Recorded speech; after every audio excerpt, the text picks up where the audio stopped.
microphones. Group photo.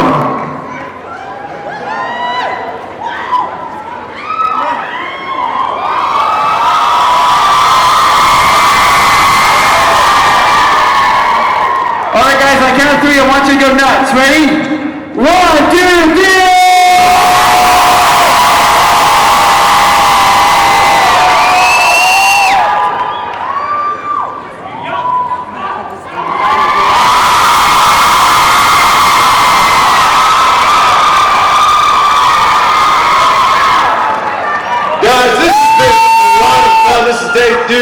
Big shout out to Dan who started this. You guys are amazing, and I think Jackson, Maggie, Peter, this has been our favorite convention to come to. So right.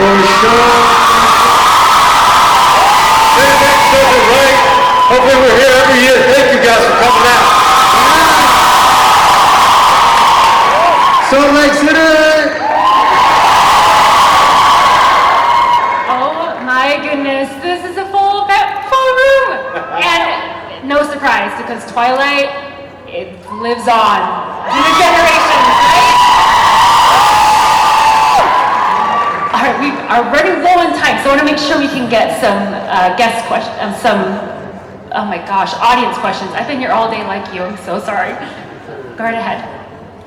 Hi, my name is Matt. My wife and I co-direct high school musicals. Wait, is that a vampire snack you brought? Yeah. Vampire Snicker bar over there.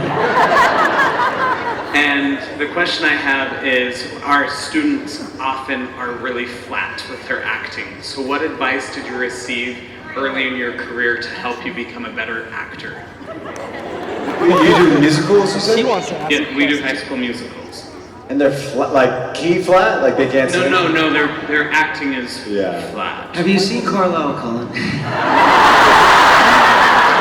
Pretty flat. I think Don't do what he does. That's the opposite of Carlisle. Well, he's 350 years old. Come on. So you're looking how to take, like how to better instruct your students. That's fantastic. So some of the best advice, I've had really is about embracing what makes you you and letting that out and letting your students have the space to express themselves in the way that they feel comfortable and letting them know that they're safe to do so. So at the end of the day, maybe their performance is coming off as flat, but that's really not what it is. It's insecure or it's a little bit overwhelmed. So just make sure that you remind them that you're there to help them be them and let themselves come out in the best way. Because as actors, that's really all you have, is what your instrument is. So make sure you just remind them that they are beautiful, unique, and amazing people, right? I think we have some more, go ahead, yeah. Wait, we're gonna follow up on that too. Because my daughter's in an acting class right now and I was helping her. And you could tell like she's so focused on the lines and like how everybody's perceiving her, right? So I said, imagine right now, like all of this lights are coming into you, right? And it makes you feel insecure, and so you come off kind of flat because you're like, I hope I'm doing good. Everybody wants to be a good actor. And I said, but take that beam of light and push it out towards the person you're working with. So the energy, instead of coming this way, is now going that way. Put your focus on them, because they're gonna tell you what to do next. And if they're really focused on the other person and you give them an objective in the scene or an action to play, which is one of my favorite things, like the scene she was doing, it was like her monologue was actually from Barbie. And it was like, I was like, well, what's she talking about here, America Ferrera's speech? And it was really talking about how women have a hard time. And I was like, okay, so you're trying to explain and educate. That's your objective, right? That's your action. So really, personalize it to something in your life where you're really passionate about explaining and educating this thing to somebody. And then once you have that passion, you can spill into the monologue, right? And so if they have this action to play, and they're really looking at that person and selling and educating, they're no longer thinking about, well, what am I doing with my hands? They're actually just trying to pursue this action. So give them more things that are active that could help them so that they're not putting the self-consciousness on themselves. Yeah, that's great. I love that. I also think improv is really, really great. Improv classes and allowing people, because nowadays our generations, like pre-internet, we were just playing outside using our imagination. And so there's a lot of, and I have a lot of actors who ask this as well, is like just playing. Like get back to when you were a kid, forget about, and especially you being a teacher, just prop them up, have them do something really weird. I remember in acting classes, we acted like animals, and if animals had voices. In Twilight, Catherine had us do cat class. Honestly, we were literally doing. We had fun. Like you gotta act. I acted like a bear. It was one of the first days we were actually meeting, and I didn't know the other cast. They didn't know me, and here we are, like meowing and purring. I always joke that Jackson took a Maggie, did you ever have to do that? Jackson took a poop in a litter box in the corner. Not on Twilight. But it was bonding. They're like bonding moments because then they feel safe with each other. You know what I mean? They're not feeling like, oh, being judged. So I think that experiment actually worked because it got us out of our shell to be like, if we could be at this silly with each other, and also because vampires are kind of feline-esque, so it helped us with our movements.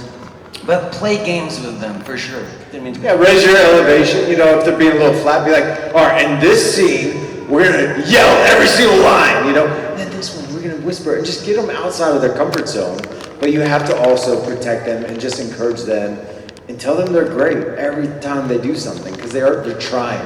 They're building this coat of like, what can they do and what sounds good. And they have so many people on their phones telling them different things, right? A lot of strangers, a lot of bots. And it's a tough industry, but just remind them it's not the end of the world and it's just fun. It's really a play, that's why they call it a play. So have them play.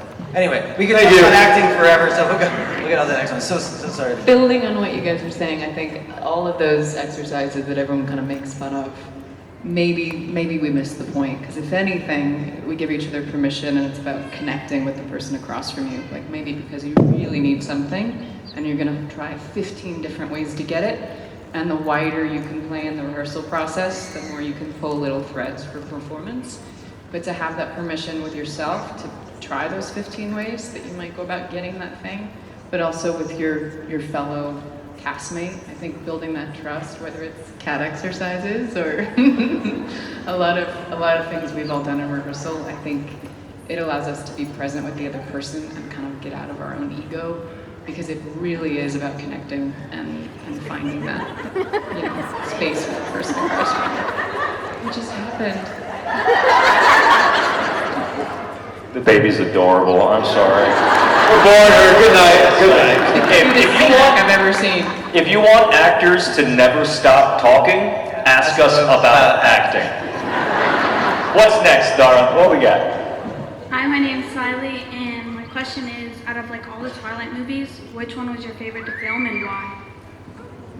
Twilight, the original, for me, because it was something so unique and different, and Catherine Hardwicke had such a beautiful vision for it. A film about the outcasts, right? The wallflowers, that maybe other people saw them as beautiful, but they saw themselves as monsters.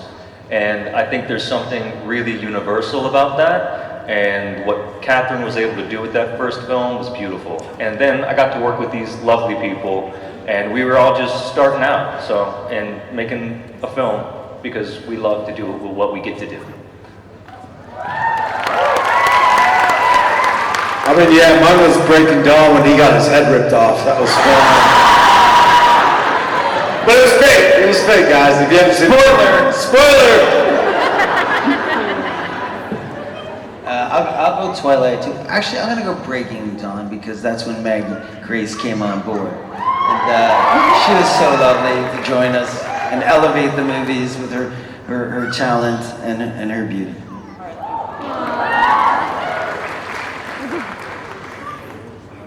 Next question. Hi, I'm Kit. My question is, obviously Twilight has a ginormous cult following, and it has brought a bunch of fan works into light through fan fiction and fan art and TikToks and all of that. Is there any of fan works that you have seen that made you just go like, wow, that was really good? Yeah, there's this little independent film called 50 Shades of Grey.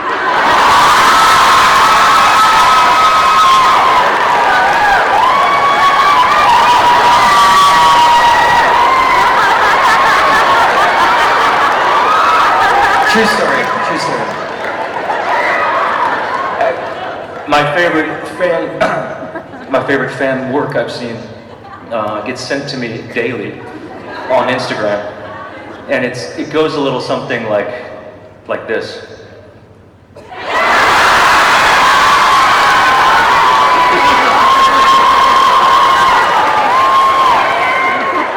I've been practicing. I was born out of cat class, right? You see a cat in water?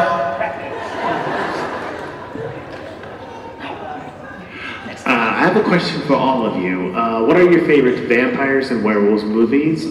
Twilight doesn't count. Oh, that's good. The Only Lovers Left Alive.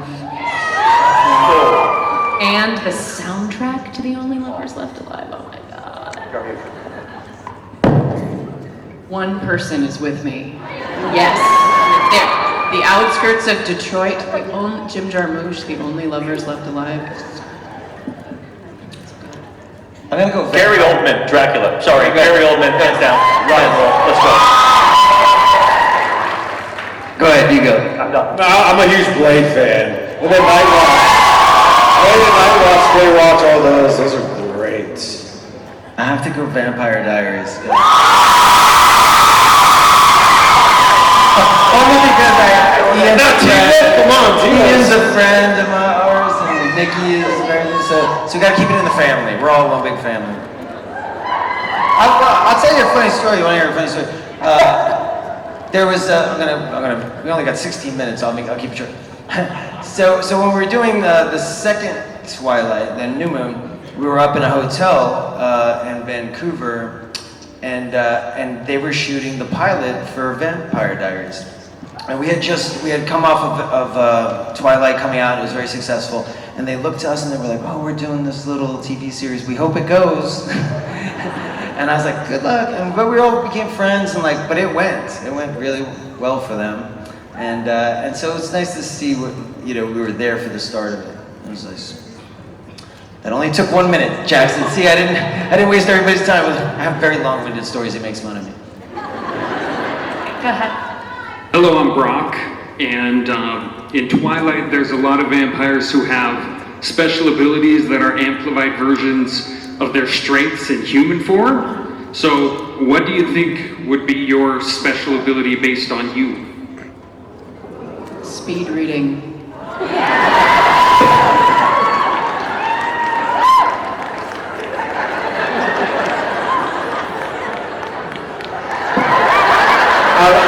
I'm a lover, so I feel like I would wasn't there a Care Bear who did the hearts or? Keep it family friendly. You said you're a lover? Yeah. I think we all know what his superpower is. Yeah. He's humble too. Yeah. I just like life. This is cool, man. This is awesome. I get to be here with all of y'all doing something crazy like this. This is awesome. Thank y'all, Salt Lake. All these years, thank you. The show with the kindest fans and the cutest puppies. The rumors are true, they have puppies out back. They're really cute to snuggle with the actors. It's really sweet. They have no idea what you're talking about. It sounds weird. In the back room, there is Backstage. a bunch of puppies just running around for therapeutic enjoyment for the neurotic actors.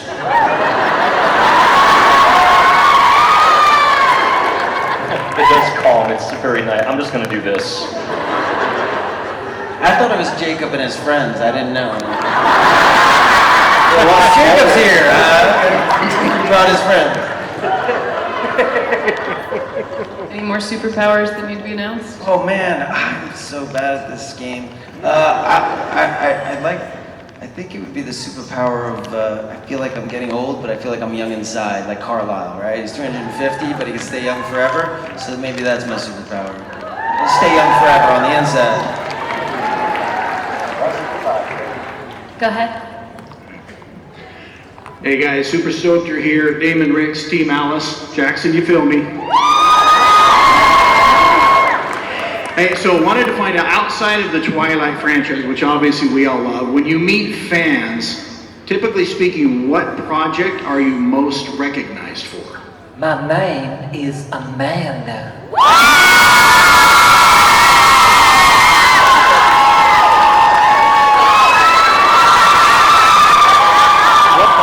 I just did one episode of Criminal Minds. And It's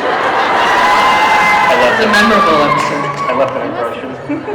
My mom hated it so much because I based the accent of Amanda off of my mother's accent.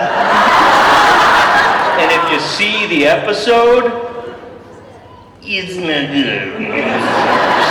She was very upset with me. Well, did she know that, or did you tell her that? It's pretty obvious. Yeah. I love these people so much, you guys. You have no idea. I'm so blessed. I have the best cast. I'll stop talking. I'm sorry. All right, Maggie, what about you? You've been a part of some amazing projects. When I'm blonde, usually Lost. And It's a great show. What about you? Oh man, I mean, I get everything from like Can't Hardly Wait all the way to Twilight. So, I've been in a lot of stuff, but I'm always bad at reading people because like some like big butch guy will come over and be like, "Hey, I'm a big fan of yours," and I'll be like, "Fastlane," or like a really macho kind of show that I've done. And he would, Can't Hardly Wait. He'd be like, "No, Nurse Jackie." And I can't imagine this guy going, "I can't go out tonight, boys. I need to watch Nurse Jackie." I joke that I try to make something for everybody. So if somebody comes to the table, like, "I don't know you're from Twilight," I'm like, "Have you seen Scorpion King? I knew The Rock when he was a pebble." You know? So there's something out there. If you don't like Twilight, there's something. If you don't like Can't Hardly Wait, I'm gonna keep on working until I make something that you like. Find something for you. I've seen every single one of those movies, by the way, and you're amazing. Thank you. I love my wife's favorite movie, Stick It, and I get a lot of people. Yeah, I think something bad's about to happen. And then Frank Farts, which is great. I love that one. But my wife loves that, and then I got to work with Missy on FBI. And FBI Most Wanted for Dick Wolf has been fantastic.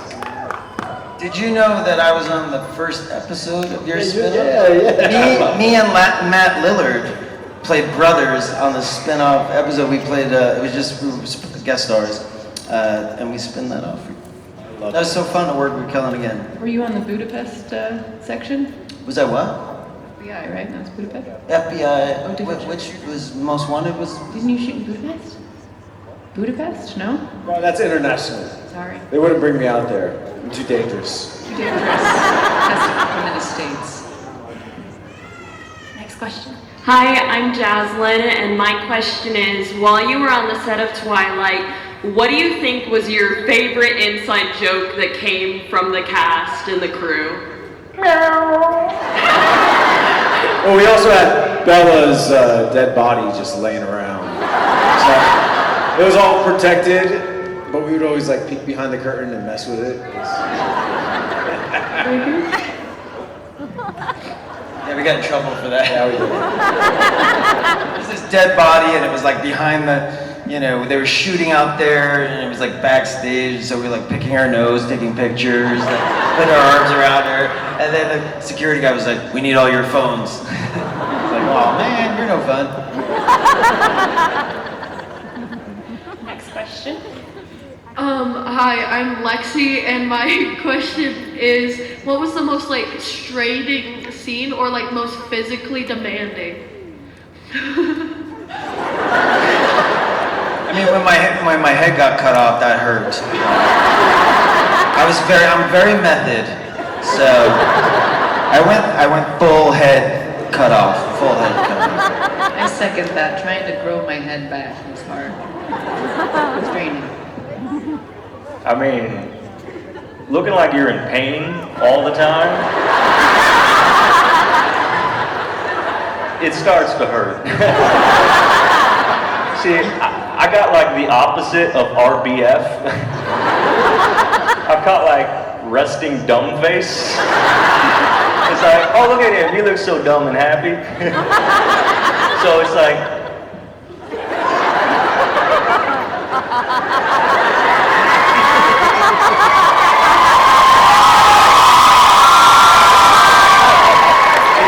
it's all the repressed trauma. So much of it.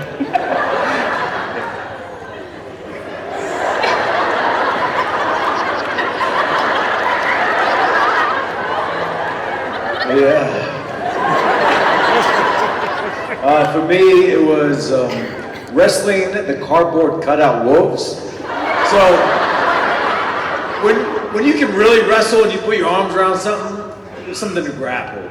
When it's just a cardboard thing that you can't break, and you have to like air wrestle. You have to look really tough because they're gonna put a big, vicious green screen wolf in there. It's hard. And then in the scene, I got flipped into the river, which was freezing, and we're vampires and we aren't supposed to feel anything. So they're like, "Hey, you have too much steam coming out of your nose." I'm like, "Yeah, it's cold. It's really cold." It's called breathing. We're gonna breathing. So you're just trying to hold your breath, and then you're turning red, and it was a mess of a day, but a lot of fun. There was a day where, do you remember this scene where we were like in front of the Cullen house, and they were throwing these potato sacks of fur at us, and they were werewolves. They were like, and at one point everyone started laughing because it was so ridiculous.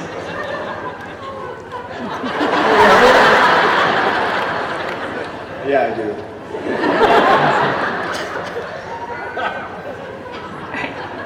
Acting is hard. Acting is hard.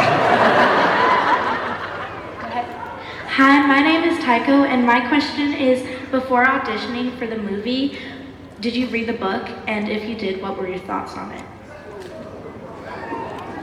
I didn't before, but after Catherine asked me to play Jasper, she requested that I go read Twilight Eclipse, and I did, and yeah, I really love the kind of the backstories of these characters and getting a sense of, you know, I get to play him in the modern day, and normally I do my own biographical research of a character. I'll write it if it's not there for me already, but here it was, you know, like I have all this, this character of Jasper has all this trauma, all these issues, and all this life of hell that he's lived. So I think getting to read that and really getting a sense of him was very advantageous for me as an actor, and I loved it. So my agents called, they said, "Do you want to do a vampire movie?" And I was like, "No." Because I was thinking like blood and bats and, you know, in a cave somewhere. And there was a lot of like a string of bad vampire movies that have been made in those years. And they said, "No, well, it's based on this book, and Catherine Hardwicke's directing it." And I said, "Okay, I like her." I said, "When's the audition?" They go, "Tomorrow." "Do you have a script?" They go, "No. But there's a book." And I was like, "Okay." So I went to the store, I bought the book, and I was like, "I'll just skip to Carlisle." I was like, Carlisle, okay.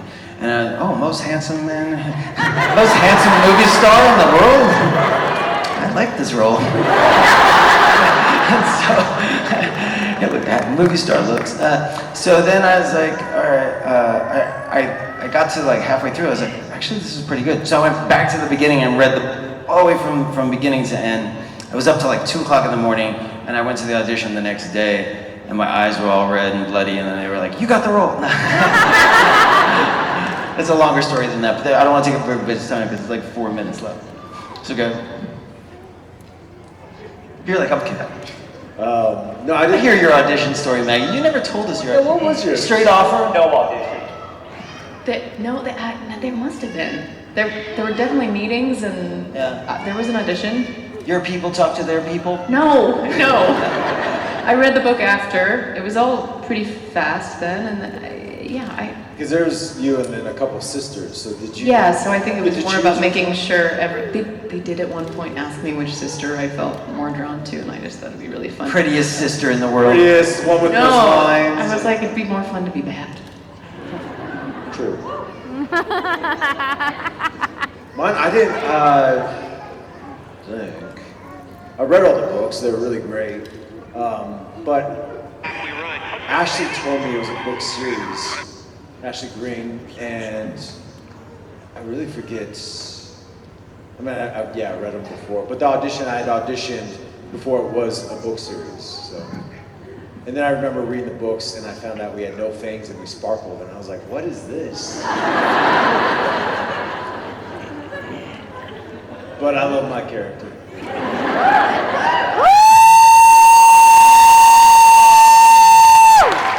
Hi, my name is Lexi. I do game content online, and I was just wondering, especially Jackson and Maggie. Jackson, you deal with the ratties, and Maggie, you dealt with the fame from Lost.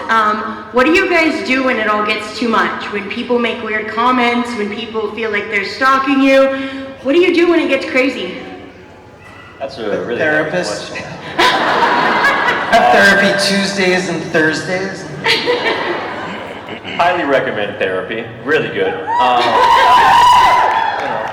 I do, look, the 99% of the people are very lovely and kind and sweet and gracious.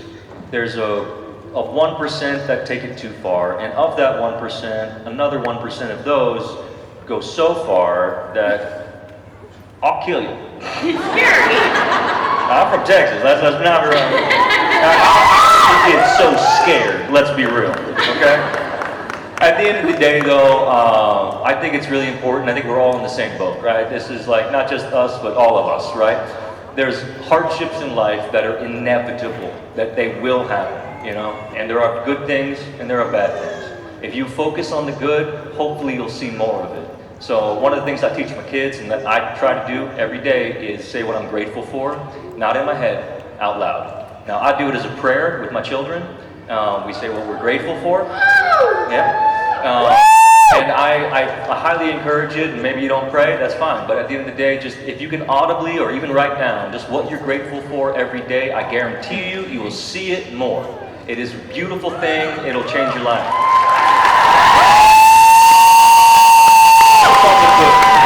Focus on the good. Focus on the good. That's a really good. That's really nice. Yeah. Probably our last question. Hi, my name is Ashley, and I was wondering, were there any scenes that you guys filmed or deleted scenes that you wish that got put into the movies? Was there any scenes what? That you wish that got put into the movies? That got cut out or from the book? That got cut out. I think there's some in the extended like Twilight DVDs. There's one with me and Esme that's really cute, and I always wish that was put in there because people are like, you had more chemistry with Bella in the stitching scene than Esme. I'm like, no, we had chemistry. It was just cut out. So yeah, just go to the extended version now. Do your DVDs, and there's a cute Esme scene. We have lovely chemistry. You could have chemistry with a grapefruit. I mean, you bring sweet where there is sour, buddy. Come on. That's why I love my family. I love my family. Well, thank you so much for coming to FanX. We love you so much.